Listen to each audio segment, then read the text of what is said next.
Hello friends, welcome to another new video. তো আজকে B Ed fourth সেমিস্টারের রেজাল্ট পাবলিশ হয়েছে। একযোগে সেকেন্ড সেমিস্টার সাপ্লি পরীক্ষার রেজাল্ট এবং 20-22-এর সাপ্লি পরীক্ষার যে রেজাল্টগুলো ছিল সেগুলো 1 by 1 পাবলিশ হয়েছে।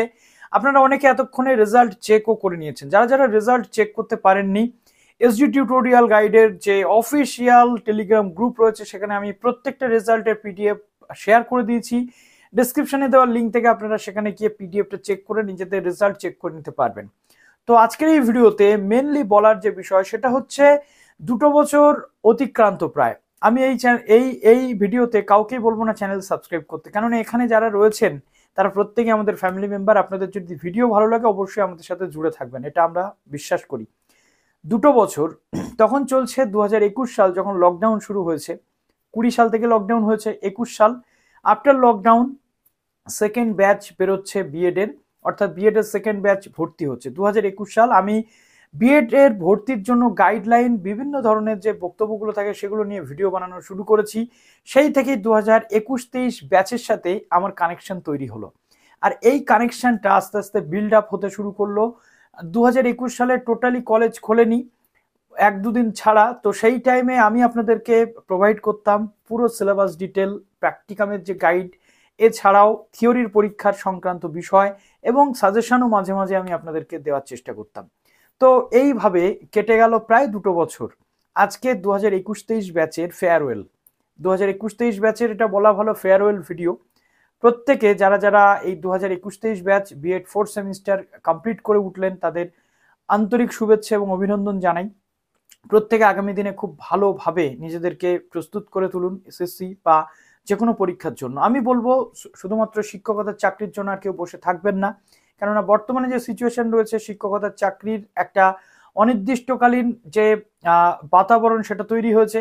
এর ফলে আমাদের অন্যান্য চাকরির জন্য এগিয়ে যেতে হবে। যারা যারা এই পরীক্ষাতে পাশ করেছেন, বিএড কমপ্লিট করেছেন, তাদেরকে শুভেচ্ছা রইল। এবং অনেক ক্যান্ডিডেট রয়েছে, মন খারাপ করবেন না। এবার বেশিরভাগ যেটা রিপোর্ট রয়েছে আমার কাছে, বেশিরভাগ মোস্ট নাম্বার অফ ক্যান্ডিডেট কিন্তু সাপ্লিমেন্টারি পেয়েছেন, অনেকে ফেলও করেছেন। তো তাদের জন্য আজকে আমি বিশেষ একটা বার্তা দিতে চাইবো। প্রথমত, এই বিএড এর পরীক্ষাতে অকৃতকার্য হয়েছেন মানে মন খারাপ করার কিছু নেই, আপনার জন্য কিন্তু এখনো সুযোগ রয়েছে। প্রথমত, বিএড এ যেটা হয় সেটা সেমিস্টার, প্রত্যেকটা সেমিস্টারে সাপ্লি পরীক্ষা দেওয়ার সুযোগ কিন্তু ইউনিভার্সিটি করে দেয়। এখন এই যে পরীক্ষাটা আপনারা দিলেন, যেখানে আপনারা ফেল করে গেছেন, আপনাদের আগামীতে থার্ড সেমিস্টার যখন হবে, এই সেকেন্ড সেমিস্টার যারা 22-24-এর সেকেন্ড সেমিস্টারের যখন থার্ড সেমিস্টার পরীক্ষা হবে, তখন কিন্তু আপনারা সাপ্লি পরীক্ষা দিতে পারবেন। 21-23-এর এই ফোর্থ সেমিস্টারের সাপ্লি বা যে কোনো সাপ্লি পরীক্ষা সেই টাইমে কিন্তু গ্রহণ করা হবে। তো তার জন্য আপনাদের প্রস্তুতি নিতে হবে, একদম মন খারাপ করবেন না। সবার আগে যদি আপনার 1 নম্বর 2 নম্বরের জন্য সাপ্লি এসে থাকে, সেক্ষেত্রে রিভিউয়ের একটা অপশন আপনার সামনে রয়েছে। কাজে রিভিউয়ের অপশনটা আপনারা কাজে লাগানোর চেষ্টা করুন, এবং রিভিউ কমপ্লিট হলে যদি পাশ করে যান তাহলে তো ভালো, না হলে সাপ্লি পরীক্ষা দেবেন এবং আশা করব পরের বারে আপনারা অবশ্যই কৃতকার্য হবেন। মন খারাপ করার কিন্তু একেবারেই কোনো ম্যাটার নেই। এবার আপনাদের বলবো, যারা পাশ করেছেন তাদের জন্য যেটা রয়েছে, এমএড যদি কেউ করতে চান, এমএড একটা অপশন হতে পারে, বাট এমএড এর আর সুযোগ এবছর অন্তত নেই। প্রত্যেক বছর যেটা হয় আমরা দেখেছি যে গ্র্যাজুয়েশনের রেজাল্টের পরপরই বিএড এর রেজাল্ট বেরিয়ে যায়। মাস্টার্সে ভর্তির সময়, এমএড এর ভর্তির সময় অনেক ক্যান্ডিডেট সেই সময় এমএড এ কিন্তু চান্স পেয়ে যায়, বাট এবছর এমএড এর সেই অর্থে আর সুযোগ নেই। এই ক্ষেত্রে একটা প্রবলেম হবে, যেটা বিএড এর রেজাল্ট যেহেতু দেরিতে বা বিএড এর পরীক্ষা যেহেতু দেরিতে হলো, 21-এর ক্যান্ডিডেটদের পরীক্ষা অলমোস্ট 1.5 বছর বা অলমোস্ট প্রায় 6 মাসের পরীক্ষা 1 বছর টেনে নিয়ে গেছিল ইউনিভার্সিটি। 21-এর সময় থেকে এই সমস্যাটা হয়েছিল। কাজেই আমি আপনাদের বলবো যে এবছর তো সুযোগ আপনি পেলেন না, নেক্সট ইয়ার অবশ্যই স্কলারশিপ বা এসভিএমসিএম পাওয়ার ক্ষেত্রে একটা গ্যাপ হয়ে যাবে, ইয়ার গ্যাপ।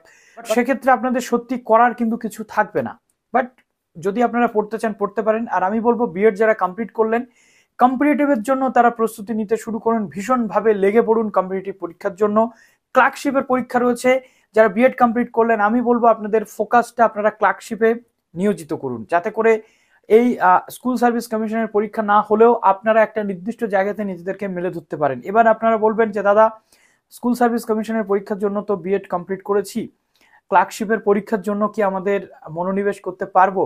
কিছু করার নেই বন্ধু, দেয়ালে পিঠ যদি একবার ঠেকে যায় আপনাকে সবকিছুর জন্য প্রস্তুত থাকতে হবে। তো আজকের এই ভিডিওটা সেজন্যই বানালাম আপনাদের জন্য।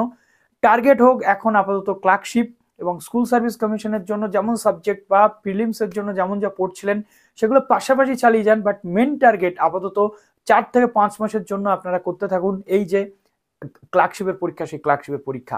আজ থেকে পিএসসি ক্লার্কশিপের ফর্ম ফিল আপও শুরু হয়ে গেছে। এবার আপনারা ফর্ম ফিল আপটা শুরু করে দিন এবং বেস্ট অফ লাক জানাচ্ছি। যদি প্রশ্ন থাকে কমেন্ট সেকশনে জানাবেন। ভালো থাকবেন সবাই। এবং একটা ইমোশনাল সিচুয়েশন, 2 বছর আমাদের খুব দারুণ অ্যাটাচমেন্ট ছিল। 2 বছর ধরে আপনাদের যতটা যা আমি করার আমি চেষ্টা করেছি আমার এন্ড থেকে, আপনারাও খুব ভালো সাথ দিয়েছেন এবং আমাদের সাথে জুড়ে থেকেছেন।